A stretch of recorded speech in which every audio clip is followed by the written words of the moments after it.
Hello friends, exam hall के YouTube channel में आप सभी का स्वागत है। सो फ्रेंड्स, जितने विद्यार्थी क्लास 10th में हैं और 2024 मैथ की तैयारी कर रहे हैं, उन सभी विद्यार्थियों के लिए ये वीडियो काफ़ी इम्पोर्टेंट है। इस वीडियो में हम लोग 20 ऑब्जेक्टिव क्वेश्चन जो है पढ़ने वाले हैं, जो कि मैथ्स के हैं, ठीक है। और इस वीडियो के बाद आपके बोर्ड एग्जाम में जो है आपका जो नंबर होगा वो 20 में 20 नंबर बिल्कुल पक्का हो जाएगा, ठीक है। तो चलिए बिना टाइम वेस्ट करते हुए अपने क्वेश्चन की ओर चलते हैं, ठीक है। तो चलिए वीडियो को स्टार्ट करते हैं। तो ये है आपका पहला क्वेश्चन और पहले क्वेश्चन में बोला क्या जा रहा है, किसी पूर्णांक क्यों के लिए, ठीक है, किसी पूर्णांक क्यों के लिए प्रत्येक विषम पूर्णांक निम्नलिखित रूप का होता है। यानी कि हर कंडीशन में आपका क्या आना चाहिए, विषम संख्या आना चाहिए। ऑप्शन नंबर फर्स्ट में अगर देखें तो यहाँ पे लिखा है 4 क्यों। मान लेते हैं कि 4 क्यों को पहले हम ले लेते हैं, यहाँ पर 4 और हो जाएगा यहाँ पर क्यों। अगर मान लीजिए 4 के स्थान पे हम 4 को लिखेंगे इनटू क्यों के स्थान पे कोई विषम संख्या जैसे कि 3 ले लेते हैं, तो 3 लेंगे तो यहाँ पर हो जाएगा 3 चौके 12, यानी विषम जब हमने लिया तो यहाँ पर सम आ गया। अगर मान लीजिए यहाँ पर हम 4 इंटू यहाँ पर ले लेते हैं 2 लेते हैं, तो 4 गुना क्या हो जाएगा 8, यानी हर कंडीशन में यहाँ पर क्या आ रहा है, तो सम आ रहा है। लेकिन यहाँ पर क्या बोला है, प्रत्येक विषम पूर्णांक निम्नलिखित रूप का हो, यानी विषम आपसे पूछा जा रहा है लेकिन यहाँ पर आ रहा है सम। तो ऑप्शन नंबर बी को चेक करेंगे। ऑप्शन नंबर बी में क्या दिया गया है, तो क्यों और प्लस में 1 दिया गया है। मान लेते हैं क्यों के स्थान पे हम रख देते हैं पहले विषम संख्या 3 रख देते हैं और प्लस में 1, तो 3 और 1 जोड़ेंगे तो यहाँ पर हो जाएगा 4। अगर मान लीजिए हम ये क्यों के स्थान पे एक सम संख्या 4 ले लेते हैं और प्लस में 1, तो बराबर में हो जाएगा 4 और 1 5 हो जाएगा। मतलब कि हम विषम संख्या ले रहे हैं तो सम संख्या बन रही है और सम संख्या ले रहे हैं तो विषम संख्या बन रही है, ठीक है। यानी हम ये नहीं बोल सकते हैं कि प्रत्येक कंडीशन पर विषम आ रहा है, क्योंकि सम भी आ रहा है विषम भी आ रहा है, तो ये भी ऑप्शन आपका नहीं होने वाला है। तो ऑप्शन नंबर सी को चेक करेंगे। ऑप्शन नंबर सी में क्या दिया गया है, तो 2 और क्यों दिया है। मान लीजिए 2 क्यों के स्थान पे हम कोई विषम संख्या ले लेते हैं 3, तो यहाँ पर हो जाएगा 3 चौके 12 हो जाएगा। अगर मान लीजिए हम विषम क्यों के स्थान पे लेते हैं 4, तो 4 दूना हो जाएगा 8। तो इसमें भी हर कंडीशन पे क्या आ रहा है, सम संख्या आ रहा है, तो ये भी आपका ऑप्शन सही नहीं हो सकता है। तो ऑप्शन नंबर डी ही आपका करेक्ट हो जाएगा। इसको एक बार चेक कर लेते हैं। तो यहाँ पर दिया गया है 2 क्यों, ठीक है, और प्लस में क्या दिया गया है 1 दिया गया है। मान लेते हैं 2 को तो लिखते हैं 3 के सॉरी क्यों के स्थान पे यहाँ पर विषम संख्या हम 3 ले लेते हैं और प्लस में हो जाएगा 1। तो 2 3 आप मल्टीप्लाई करोगे तो 6 हो जाएगा और प्लस में 1 और 6 को जोड़ेंगे तो यहाँ पर हो जाएगा 7, यानी यहाँ पर विषम बन रहा है। एक बार और चेक कर लेते हैं। जैसे मान लीजिए 2 के स्थान पे 2 ही लिखते हैं और यहाँ पर जो क्यों था, क्यों के स्थान पे मान लीजिए सम संख्या 4 ले लेते हैं और प्लस में 1 हो जाएगा। तो 2 चौके हो जाएगा आपका यहाँ पर 8 हो जाएगा प्लस में 1 बराबर में कितना होगा, तो 9। तो यहाँ पर हम बोल सकते हैं सम या फिर विषम लीजिए, हर कंडीशन पे यहाँ पर विषम ही हो रहा है। तो अतः आप ये बोल सकते हो आपका ऑप्शन नंबर जो डी वाला है वो आपका करेक्ट आंसर हो जाएगा, ठीक है। तो चलिए क्वेश्चन नंबर दूसरे को समझते हैं क्या दिया गया है। क्वेश्चन नंबर दूसरे में यहाँ पर दिया गया है समीकरण x प्लस वाई बराबर 4 तथा x माइनस वाई बराबर 0 का हल होगा। यानी x y की वैल्यू आपको यहाँ पर ज्ञात करना है। तो देखिए ये क्वेश्चन आपका बहुविकल्पी क्वेश्चन है। इसे आप चाहे तो ऑप्शन से भी लगा सकते हैं और चाहे तो समीकरण के द्वारा भी लगा सकते हैं। तो दोनों तरीके हम यहाँ पर समझने वाले हैं। मान लेते हैं पहले हम क्या करते हैं, डायरेक्ट लगाने की कोशिश करते हैं। तो यहाँ पर ये दो संख्या x प्लस वाई है। अब हमें नहीं पता कौन सी संख्या है, यहाँ पर 4 ऑप्शन दिए गए हैं, इनमें से हमें कोई संख्या लेना पड़ेगा। मान लीजिए ऑप्शन नंबर ए को लेते हैं, तो x के स्थान पे 0 ले लीजिए और प्लस y के स्थान पे 5। तो ये तो बिल्कुल नहीं होगा, क्योंकि 0 और 5 जोड़ेंगे तो 5 ही हो जाएगा। अगर आप ध्यान से समझोगे तो x के स्थान पे अगर 0 लिया जाएगा, ठीक, प्लस y के स्थान पे 5 लिया जाएगा, तो 0 और 5 कितना होता है, 5 होता है। लेकिन यहाँ पर जोड़ कर कितना आ रहा है, 4 आ रहा है, तो ये तो ऑप्शन होने वाला है नहीं। अब ये दूसरे ऑप्शन को चेक करते हैं। तो यहाँ पर x की वैल्यू 4 दिया गया है, तो x के स्थान पे मान लीजिए हम 4 लिख रहे हैं, प्लस y के स्थान पे कितना है, 0 है। तो यहाँ पर जोड़ने पर कितना आएगा, 4 आ जा रहा है। तो ये शर्त तो पूरा हो जा रहा है, यानी x और प्लस y को जोड़ने पर 4 यहाँ पर भी आ रहा है। लेकिन इसको भी पूरा करना चाहिए, यानी x माइनस वाई बराबर 0। तो क्या आप 4 में से 0 को हटाओगे तो 0 होगा, तो होता ये भी आपका ऑप्शन नहीं होगा। ऑप्शन नंबर सी को चेक करते हैं। तो यहाँ पर x के स्थान पे दिया गया है कितना, 2, y के स्थान पे भी 2 दिया गया है और 2 2 हो जाएगा 4। अगर हम देखिए यहाँ पर x माइनस वाई मतलब कि 2 माइनस 2, अगर 2 में से 2 घटाएंगे तो ये 0 हो जाएगा। तो अतः आप बोल सकते हैं आपका ये जो तीसरा ऑप्शन है वो कंडीशन को फॉलो कर रहा है, यानी कि जोड़ने पर 4 हो जा रहा है, घटाने पर कितना, तो 0 हो जा रहा है। तो अतः हम ये बोल सकते हैं कि आपका ऑप्शन नंबर जो है सी वाला जो है करेक्ट हो जाएगा। अगर आप सोचते हैं समीकरण से हम लगाएं, तो यहाँ पर आप क्या कर सकते हो, सबसे पहले आपको लिखना पड़ेगा x और प्लस में हो जाएगा y बराबर में कितना 4 है तो 4 लिखिए। फिर क्या है x और माइनस में y बराबर में कितना है 0 है। इसे बना लीजिए समीकरण नंबर 1 और इसे बना लीजिए समीकरण नंबर दूसरा। ठीक है, इतना हो जाने के बाद अब दोनों समीकरण का आपको जोड़ना पड़ेगा। तो यहीं पे मान लीजिए हम जोड़ लेते हैं समीकरण नंबर 1 समीकरण नंबर 2 को जोड़ने पर ऐसा आपको लिखना पड़ेगा। तो यक्स और यक्स हो जाएगा, यहाँ पर कितना हो जाएगा मान लीजिए जोड़ रहे हैं तो यक्स और यक्स यहाँ से हो जाएगा 2 यक्स हो जाएगा, ये वाई और वाई कट जाएगा क्योंकि ये प्लस में है ये माइनस में है। ठीक है, और बराबर में कितना दिया गया है तो 4 दिया गया है। 2 से काटेंगे, 2 से कितनी बार में कटेगा तो 2 बार में कटेगा। यानी अतः आप बोल सकते हैं एक्स की जो वैल्यू निकल के आएगी वो कितना निकल के आएगी तो यहाँ पर 2 निकल के आ गया। एक्स की वैल्यू निकल गया तो वाई का मान निकालना बहुत आसान होता है। यानी एक्स का मान समीकरण नंबर 1 में रखेंगे, यानी कि एक्स और प्लस में वाई बराबर में कितना है तो 4। एक्स की वैल्यू हमने ज्ञात किया 4 और सॉरी एक्स की वैल्यू अभी ज्ञात किया है 2 और प्लस में यहाँ पर हो जाएगा y बराबर में कितना तो 4 हो जाएगा। y की वैल्यू ज्ञात करेंगे तो यहाँ पर लिखेंगे y बराबर में हो जाएगा 4, ये 2 को पंचांतर कर लेंगे तो ये हो जाएगा माइनस में हो जाएगा और y बराबर में 4 में से 2 गया तो यहाँ पर 2 बच गया। आप देख सकते हैं समीकरण से हमने काफ़ी बढ़िया तरीके से यहाँ पर लगा लिया है। तो अतः आप बोल सकते हो कि आपका ऑप्शन नंबर जो सी वाला है वो करेक्ट ऑप्शन हो जाएगा। ठीक है, तो चलिए अब हम लोग चलते हैं क्वेश्चन नंबर तीसरे की ओर। तो यहाँ पर आप लोग देख सकते हैं ये है आपका क्वेश्चन नंबर तीसरा। क्वेश्चन नंबर तीसरा भी समीकरण पर ही आधारित है, ये भी काफ़ी बढ़िया क्वेश्चन है। ठीक है, तो इस क्वेश्चन में दिया गया है दो संख्याओं का योगफल, यानी कोई भी दो संख्या है उसको जोड़ किया गया तो जोड़ उसका 7 आ रहा है तथा उनका गुणनफल यानी उन्हीं दोनों संख्याओं का गुणनफल कितना आ रहा है 12 आ रहा है। ठीक है, तो संख्याएं होंगी, तो संख्याएं क्या होंगी यही आपसे बोला जा रहा है। इस क्वेश्चन को आप डायरेक्ट भी लगा सकते हैं क्योंकि ऑप्शन वाला दिया है, आप समीकरण से भी लगा सकते हैं। तो सबसे पहले बोला दो संख्याओं का योग बोल रहा है कितना 7। तो इन चारों ऑप्शन में से पहले उठा लेते हैं, जैसे इसको उठा लेते हैं ऑप्शन नंबर फर्स्ट को, तो दो संख्याओं का योग करते हैं तो यानी 5 और 2 7 हो जाएगा। ठीक है, 5 और 2 कितना होगा, यानी कि पहला संख्या मान लेते हैं 5 है और प्लस में दूसरी संख्या कितना है 2 है। तो 5 और 2 जोड़ेंगे 7 तो हो रहा है, लेकिन कह रहा है उनका गुणनफल 12 है। तो अब इसका गुणनफल आपको यानी कि 5 गुणे में 2, तो 5 गुणे में 2 तो हो जाएगा 10, मतलब ये संख्या नहीं हो सकता है भाई, 12 ना होना चाहिए। ठीक है, तो इसको लेंगे तो यहाँ पर हो जाएगा 6 और प्लस में 1 तो बराबर में हो जाएगा 7। अगर आप 6 का गुणा 1 में करोगे तो 6 कम 6 ही हो जाएगा, लेकिन यहाँ पर बोल रहा है 12 हो रहा है। ठीक है, मतलब ऑप्शन नंबर आपका जो बी वाला भी है वो भी करेक्ट नहीं हो सकता है यहाँ पर। ऑप्शन नंबर सी को लेते हैं तो 4 प्लस 3, तो 4 और 3 अगर आप 4 और 3 को जोड़ोगे तो 7 हो जाएगा ये, और 4 का गुणा जब 3 में करोगे तो 4 तिहाई कितना हो जाएगा तो 12 हो जाएगा। अतः आप बोल सकते हैं आपका ऑप्शन नंबर जो सॉरी यहाँ पर सी होना चाहिए, यहाँ पे बी लिख दिया गया है। तो ऑप्शन नंबर सी जो है आपके इस कंडीशन को फॉलो कर रहा है। तो अतः आप बोल सकते हो क्या समीकरण ओ सॉरी क्वेश्चन नंबर तीसरे का जो है ऑप्शन नंबर सी जो है वो करेक्ट हो जाएगा। समझ रहे हैं, आप चाहें तो आप समीकरण से भी लगा सकते हैं, मैं समीकरण बना देता हूँ। देखिए यहाँ पर दो संख्याओं का योगफल पूछ रहा है, तो मान लीजिए इस पहली संख्या क्या होगी एक्स होगी प्लस दूसरी संख्या वाई होगी, बराबर में ये आ रहा है 7। इसको आप बना लीजिए समीकरण नंबर 2। उसके बाद समीकरण नंबर 1 बना सकते हैं। ठीक है, उसके बाद कह रहा तथा उनका गुणनफल, गुणनफल बोला यानी एक्स और इंटू वाई की वैल्यू आपको दिया गया है यहाँ पर 12 दिया गया है। तो आप चाहे तो इसको वैल्यू पंचांतर करिए और आप लगा दीजिए। ठीक है, तो चलिए अब हम लोग चलते हैं क्वेश्चन नंबर चौथा की ओर। ठीक है, आई होप आप सभी लोग ये वाला तो समझ गए हो मैंने क्या समझाना चाहा आपको। ठीक है, चलिए समझते हैं क्वेश्चन नंबर चौथा को। यहाँ पर आप लोग देख सकते हैं क्वेश्चन नंबर चौथा यहाँ पर दिया गया है। क्वेश्चन नंबर चौथे में आपसे बोल रहा है क्या क्या बोल रहा है, परिमेय संख्या है, यानी परिमेय परिमेय अपरिमेय से ये क्वेश्चन उठाया गया है। तो ऑप्शन नंबर ए में दिया गया है 22/7, ऑप्शन नंबर बी में दिया गया है पाई, इसको बोलते हैं पाई। ठीक है, जितने भी बच्चे नहीं जानते हैं तो आज से जान लो, इसको पाई बोलते हैं। और पाई की वैल्यू कितना होती है तो 22/7 होती है, दशमलव में भी इसका मान होता है। आप अगर 7 से भाग देंगे तो इसका दशमलव वैल्यू निकल जाएगा। ऑप्शन नंबर सी में दिया गया है 0.69 दिया गया है। ठीक है, ऑप्शन नंबर डी में दिया गया है 5/√16 दिया गया है। ठीक है, तो जब भी आपसे इस तरीके का क्वेश्चन परिमेय या अपरिमेय का पूछा जाएगा तो फिलहाल इस क्वेश्चन का जो करेक्ट आंसर हो जाएगा वो हो जाएगा ऑप्शन नंबर बी हो जाएगा, यानी अपरिमेय संख्या कौन है तो पाई है। पाई क्या है, एक अपरिमेय संख्या है। ठीक है, तो यानी ऑप्शन नंबर आपका जो बी है वो करेक्ट हो जाएगा। समझ रहे हैं, तो चलिए चलते हैं क्वेश्चन नंबर 5वें की ओर।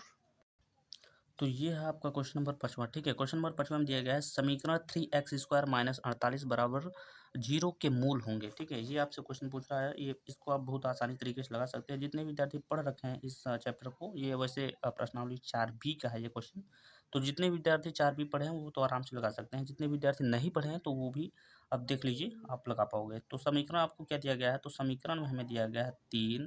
ठीक है, उसके बाद x² माइनस में कितना दिया गया है तो 48 और बराबर में कितना दिया है तो 0 दिया गया है। ठीक है, अब एक काम करते हैं यहाँ से, तो 3x² को लिखते हैं एक साइड में बराबर, ये 48 को जब पंचांतर करेंगे तो ये प्लस में 48 हो जाएगा, समझ रहे हैं, क्योंकि साइड चेंज करता है तो अपने चिन्ह को भी बदल देता है, बराबर के पहले है तो माइनस में, बराबर के बाद हो जाएगा तो इस प्लस में हो जाएगा। अब क्या करते हैं, यहाँ पर हम x² को यहाँ लिखते हैं और बराबर में लिखते हैं क्या 48 और बटे में ये 3 चला जाएगा भाग के रूप में नीचे। ठीक है, तो अगले स्टेप पे क्या करेंगे, फिर लिखेंगे यहाँ पर x² बराबर 3 से काटेंगे तो 3 से कितनी बार में कटेगा 12 बार, सॉरी 3 से काटेंगे एक बार में कटेगा और 3 छक 18 16 बार में कटेगा, 16 3 48 होता है। ठीक है, अब इसका स्क्वायर हटा देंगे तो स्क्वायर जब हटाएंगे तो इस वाली संख्या में यहाँ पर क्या लग जाएगा, रूट लग जाएगा। अब आपको पता करना है कि ये कितने का वर्ग होता है, तो ये प्लस माइनस में 16 जो होता है 4 का वर्ग होता है। कितने का वर्ग होता है तो 4 का वर्ग। आप चेक कर सकते हैं आपके किस ऑप्शन में प्लस माइनस में 4 दिया गया है। तो देखिए 4 इसमें भी है, 4 इसमें भी है, 4 इसमें भी है और यहाँ पर 16 है। लेकिन 4 लिखना कौन सा है तो प्लस माइनस में, कोई भी संख्या जब रूट से बाहर निकलती है तो वो प्लस माइनस में निकलती है। तो यानी ऑप्शन नंबर आपका जो सी है वो करेक्ट हो जाएगा, समझ रहे हैं। चलिए क्वेश्चन नंबर 6वें को समझते हैं क्या दिया गया है। ठीक है, ये है आपका क्वेश्चन नंबर 6वां। क्वेश्चन नंबर 6वां में क्या बोल रहा है, एक शून्येतर परिमेय संख्या और एक अपरिमेय संख्या का गुणनफल होता है। तो चलिए क्वेश्चन नंबर 6 में देखिए क्या पूछ रहा है, यही पूछ रहा है कि शून्योत्तर परिमेय संख्या अपरिमेय से मल्टीप्लाई जब किया जाएगा तो उसका क्या होगा, तो सदैव हो जाएगा अपरिमेय, यानी परिमेय का गुणा जब अपरिमेय से कराएंगे तो उसका जो मल्टीप्लाई होता है वो सदैव अपरिमेय ही होता है। ठीक है, यानी क्वेश्चन नंबर 6वें का जो आंसर हो जाएगा वो हो जाएगा ऑप्शन नंबर ए हो जाएगा। अब हम लोग चलते हैं क्वेश्चन नंबर 7वें की ओर। ठीक है, तो देखिए यहाँ पर ये आपको दिया गया है क्वेश्चन नंबर 7वां, क्वेश्चन नंबर 7वें को आप पढ़िए और इसका आंसर दीजिए। तो इसमें दिया गया है समद्विबाहु त्रिभुज के तीनों भुजाओं के मध्य बिंदुओं को मिलाने से बना त्रिभुज क्या होता है। ऑप्शन नंबर ए में है समबाहु, ऑप्शन नंबर बी में है क्या समकोण, ऑप्शन नंबर सी में है विषमबाहु और ऑप्शन नंबर डी में है क्या समद्विबाहु त्रिभुज। ठीक है, तो देखिए समद्विबाहु त्रिभुज के तीनों भुजाओं के मध्य बिंदु मिलाने पर जो त्रिभुज बनता है उसको हम लोग बोलते हैं समद्विबाहु त्रिभुज, यानी ऑप्शन नंबर आपका जो डी है वो करेक्ट हो जाएगा। ठीक है, तो चलिए अब हम लोग चलते हैं क्वेश्चन नंबर 8वें की ओर। तो यहाँ पर आप लोग देख सकते हैं ये है आपका क्वेश्चन नंबर 8वां। क्वेश्चन नंबर 8वां में क्या दिया गया है, वैसे ये प्रश्नावली 8D से है, जितने विद्यार्थी 8D को पढ़े हैं अच्छे से तो वो इस क्वेश्चन को आराम से सॉल्व कर पाएंगे। तो यहाँ पर दिया गया साइन स्क्वायर थीटा इंटू में सेक स्क्वायर थीटा का मान होगा। ये 4 ऑप्शन दिए गए हैं, ऑप्शन नंबर फर्स्ट में है tan स्क्वायर थीटा, ठीक है, ऑप्शन नंबर बी में है cos square theta, option number C में है cot स्क्वायर थीटा और ऑप्शन नंबर डी में है कोसेक स्क्वायर थीटा हो जाएगा। तो देखिए होता क्या है, सबसे पहले जैसे यहाँ इसको सॉल्व करने की कोशिश करते हैं तो यहाँ पर साइन स्क्वायर जो है इसको अभी आप ज्यों का त्यों लिख दीजिए, साइन स्क्वायर थीटा लिख दीजिए इंटू, ये पॉइंट का मतलब इंटू लगा है, और यहाँ पर जो सेक स्क्वायर थीटा है, सेक स्क्वायर थीटा बराबर एक फार्मूला होता है कितना 1/cos square theta. I hope आप सभी को पता होगा। इसके नीचे आप एक मान लीजिए गुणा कर दीजिए, साइन ऊपर हो जाएगा तो यहाँ पर हो जाएगा साइन, ठीक है, स्क्वायर थीटा हो जाएगा और बटे में क्या हो जाएगा cos स्क्वायर और थीटा हो जाएगा। तो साइन स्क्वायर थीटा बटे cos स्क्वायर थीटा में एक फार्मूला बनता है, यहाँ पर क्या बनता है तो tan स्क्वायर थीटा बनता है। अब आप चेक कर सकते हैं कि इस ऑप्शन में tan स्क्वायर थीटा दिया गया है, यानी ऑप्शन नंबर आपका यहाँ पर फर्स्ट वाले में ही दिया गया है, तो ये हो जाएगा आपका करेक्ट आंसर। ठीक है, तो क्वेश्चन नंबर 8वें का जो करेक्ट आंसर हो जाएगा वो हो जाएगा ऑप्शन नंबर ए हो जाएगा। ठीक है, आई होप आप सभी लोग ये तो समझ पा रहे होंगे। ठीक है, अगर अभी आप मैथ में थोड़ा सा कमज़ोर हैं तो कोई बात नहीं, आप इस चैनल से पढ़ते रहिएगा, आप स्पीड हो जाएंगे, आपके अंदर भी एक कॉन्फिडेंस हो जाएगा कि हाँ मैं भी मैथ्स लगा सकता हूँ। ठीक है, तो चलिए क्वेश्चन नंबर 9 को हम लोग समझते हैं क्या दिया गया इसमें। ठीक है, तो क्वेश्चन नंबर 9 में अगर हम ध्यान से देखें तो यहाँ पर लिखा है बिंदु, बिंदु देखिए यहाँ पर छोटा ऊ का मान रहेगा, थोड़ा सा हिंदी को भी ध्यान से रखिएगा। तो बिंदु 0,5 और -5,0 के बीच की दूरी ज्ञात कीजिए। यहाँ पर क्या बोल रहा है, दो बिंदु दिया गया, एक ये है और एक ये है, यहाँ से आपसे पूछा जा रहा है बीच की दूरी ज्ञात कीजिए। तो यहाँ पर आप देखिए जब भी कभी आपको दो बिंदु दिया है और उसके बीच की दूरी पूछे तो उसके लिए एक फॉर्मूला होता है। ठीक है, बीच की दूरी निकालने के लिए क्या होता है, तो बीच की दूरी मतलब आप बोल सकते हैं डिस्टेंस पूछ रहा है, यानी कि डी पूछ रहा है। तो डी बराबर एक फार्मूला होता है, क्या होता है भाई, ठीक है, एक फार्मूला होता है आपका x2 माइनस में होता है x1 का होल स्क्वायर। ठीक है, उसके बाद क्या होता है, उसके बाद होता है आपका y2 माइनस में y1 का होल स्क्वायर, इतना ये फार्मूला होता है। ठीक है, देखिए राइटिंग थोड़ी सी है, गड़बड़ ही है, आप समझ लीजिए फल। उसके बाद देखिए क्या करना होगा। अब आप यहाँ से आप सोचोगे कि ये x2 ये क्या लिख रहे हैं, तो आपको बता दें कि जिसमें ये जो पहले ब्रैकेट में दिया गया है उसमें से जो पहली वाली वैल्यू होते हैं उसको हम x1 बोलते हैं और इसको बोलते हैं y1। उसी अनुसार इसको बोलेंगे हम x2 क्योंकि x1 यहीं पे है और यहाँ पर ये हो जाएगा क्या, y2 हो जाएगा। आई होप आप सभी समझ गए होंगे कि हमने यहाँ पर क्या बताने की कोशिश किया है आपको। तो सबसे पहले यहाँ पर लिखा है x2 की वैल्यू आप देखोगे तो यहाँ पर लिखा है माइनस में 5 लिखा है, तो हम भी लिख देते हैं -5। उसके बाद माइनस में x1 की वैल्यू कितना है, तो 0 है, तो 0 लिखेंगे और इसका लगा देंगे होल स्क्वायर। प्लस में क्या है फिर y2 है, तो y2 की वैल्यू यहाँ पर कितना है, 0 है, 0 लिखेंगे। माइनस y1 की वैल्यू कितना है यहाँ पर, तो y1 की वैल्यू कितना है, तो 5 है, तो इसका हम लगा देंगे स्क्वायर लगा देंगे। ठीक है, इतना हो जाने के बाद अब आपको करना क्या होगा, -5 और इसको जोड़ेंगे तो यहाँ पर -5 ही हो जाएगा। ठीक है, और माइनस यहाँ पर 5 का क्या कर देंगे हम, स्क्वायर कर देंगे। प्लस यहाँ पर घट 0 में से -5 घटाएंगे तो यहाँ पर क्या हो जाएगा, तो -5 ही हो जाएगा और इसका हो जाएगा स्क्वायर हो जाएगा। समझ रहे हैं इस बात को। तो इतना हो जाने के बाद -5 का वर्ग हो जाएगा तो यहाँ पर हो जाएगा 5 का वर्ग होता है 25 और यहाँ पर भी हो जाएगा 5 का वर्ग हो जाएगा 25 हो जाएगा। ठीक है, तो 25 और 25 को जब हम जोड़ेंगे तो 25 25 50 हो जाएगा। ठीक है, लेकिन ये 50 को आप एक और तरीके से लिख सकते हो। किस तरीके से, क्या लिख सकते हो इसे, 25 गुणे में 2 लिख सकते हैं। अब हमने ये क्यों लिखा है, ताकि ये जो 25 है ये 5 का वर्ग होता है तो 5 बाहर निकल जाएगा और ये 2 किसी का वर्ग नहीं होता तो ये यहीं पर आ जाए। तो अतः आप बोल सकते हो कि यही आपका आंसर हो सकता है। अब आप चेक कर सकते हैं कि किस ऑप्शन में ये दिया गया है। तो यहाँ पर आप देख सकते हैं 5 और 2 आपका ऑप्शन नंबर बी में दिया गया है, तो ऑप्शन नंबर बी जो है आपका करेक्ट ऑप्शन हो जाएगा। ठीक है, ठीक है।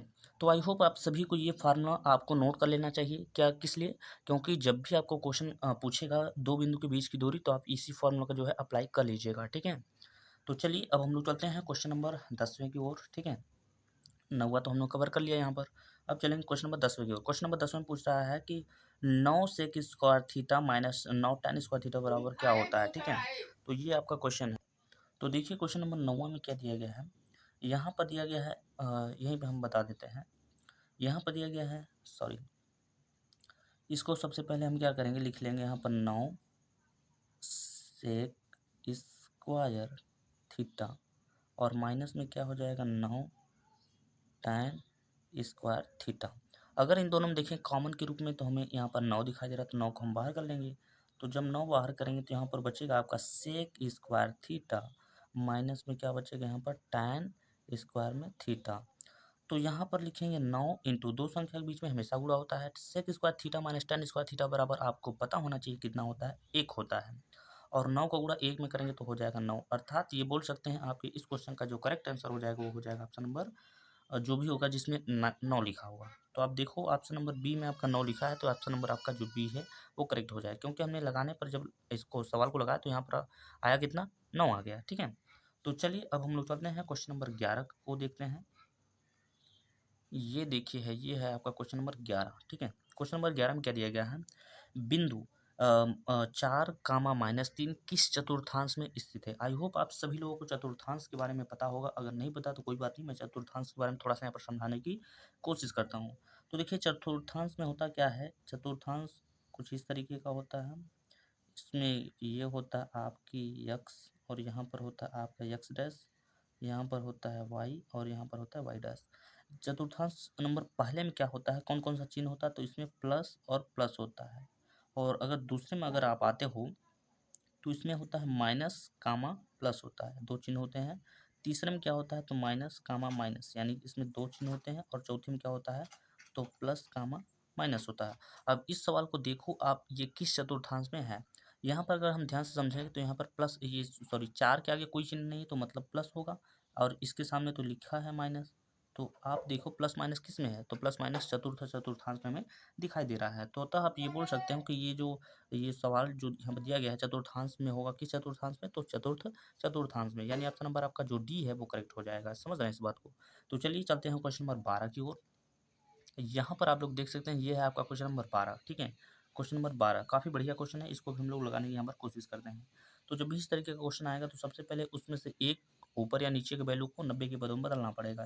जैसे मान लीजिए हम साइन को नहीं बदलना चाहते हैं तो साइन को क्या करेंगे, हम वही लिखेंगे, यानी साइन 10 डिग्री वही लिखेंगे, बटे काश को हम बदलना चाहते हैं 90 के पदों में। ठीक है, तो यहाँ पर लिखेंगे काश 90 माइनस, अब 90 में से कितना घटा दें कि हमारा घटकर 80 आ जाएगा, तो आप बोलेंगे उस 10 घटा दीजिए तभी तो 90 बचेगा। ठीक, उसके बाद माइनस, इसमें से भी कोई एक आपको 90 को तो बदलना पड़ेगा। मान लीजिए काश को बदलना चाहते हैं तो लिखेंगे यहाँ पर काश, ठीक है, और 90 माइनस 90 में से कितना घटा देंगे 17 डिग्री बचेगा, तो आप बोलोगे 73 को घटा दीजिए ना तभी तो बचेगा 17।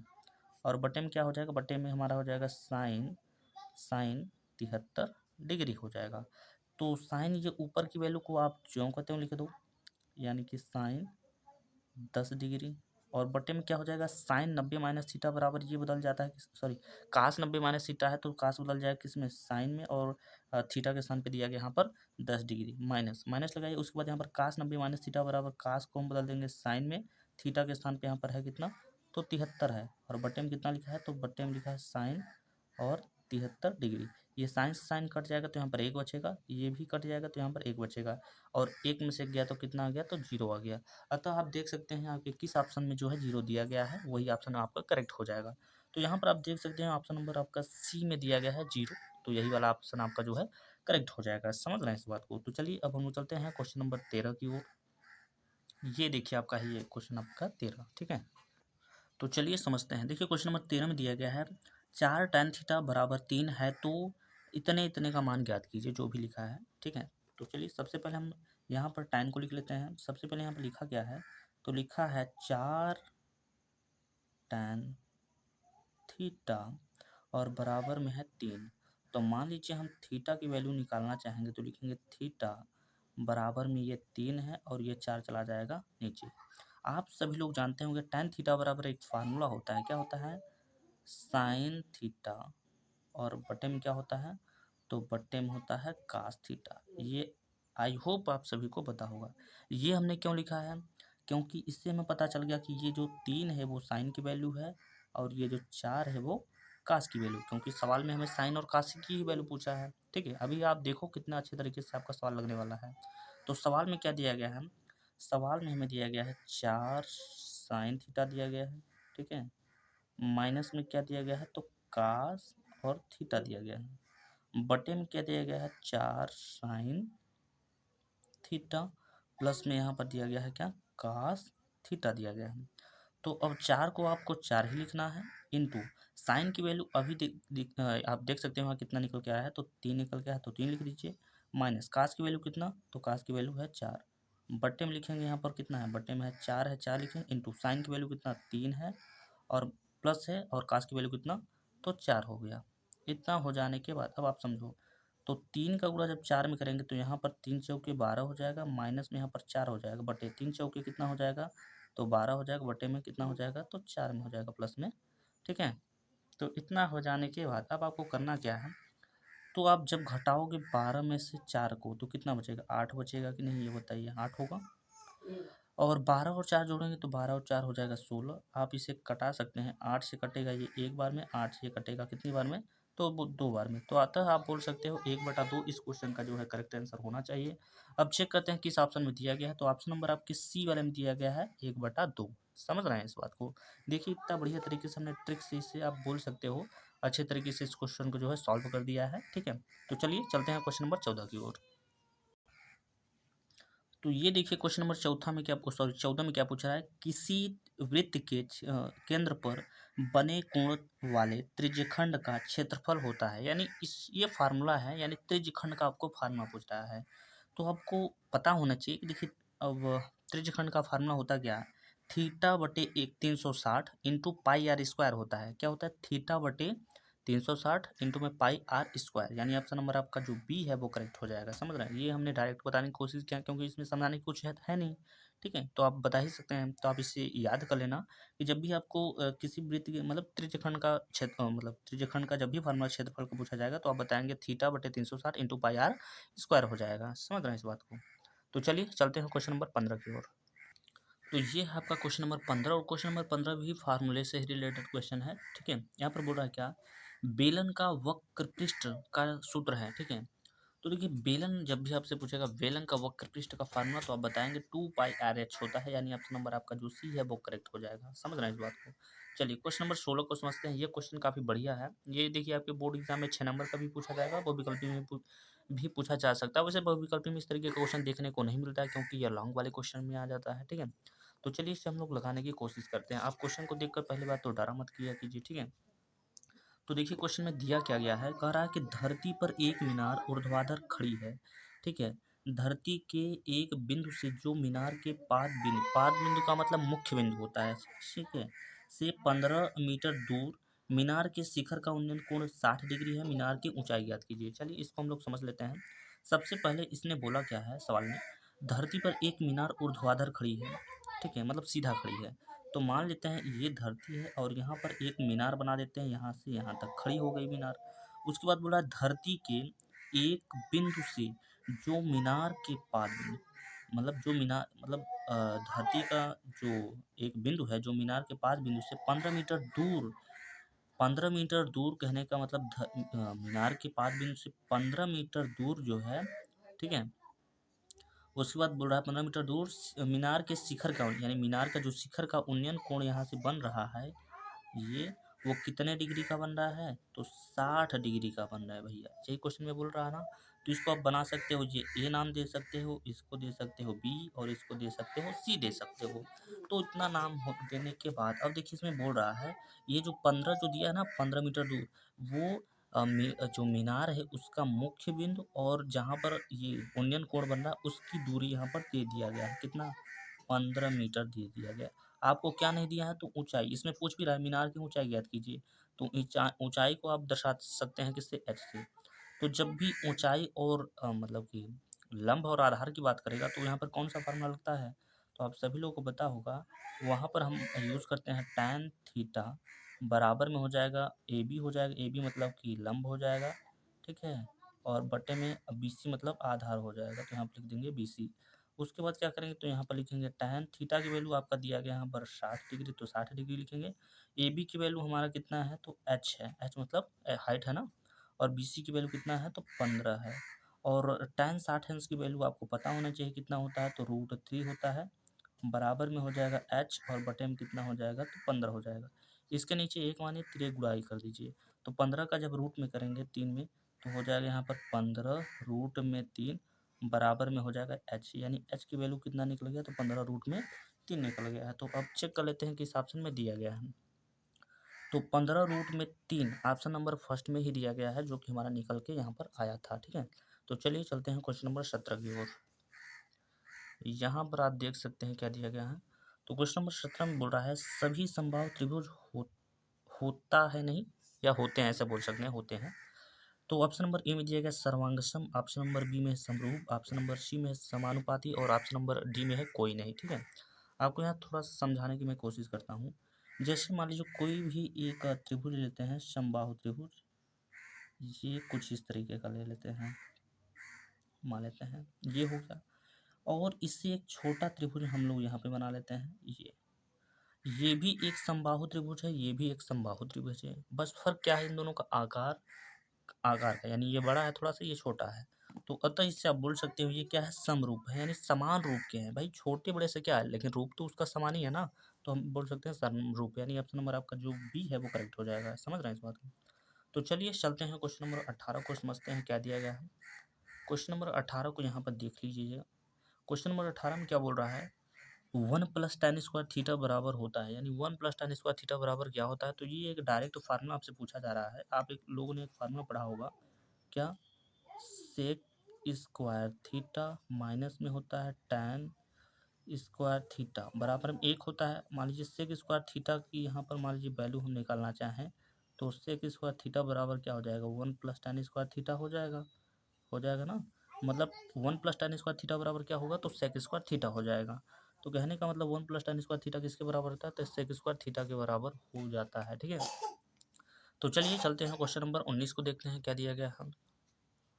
क्वेश्चन नंबर 19 में दिया गया है दो बिंदुओं को मिलाने वाली रेखा का मध्य बिंदु होता है, यानी दो बिंदु जैसे दिया रहेगा, और उस बिंदु को मिलाने वाली रेखा को हम लोग क्या बोलते हैं। ठीक है, तो देखिए यहाँ पर जब भी कोई दो बिंदु दिया रहेगा, दो बिंदु का मतलब जैसे आप बोल सकते हो कैसा, जैसे मान लीजिए आपको दिया है 4, 3 और दूसरा बिंदु है 5, -3।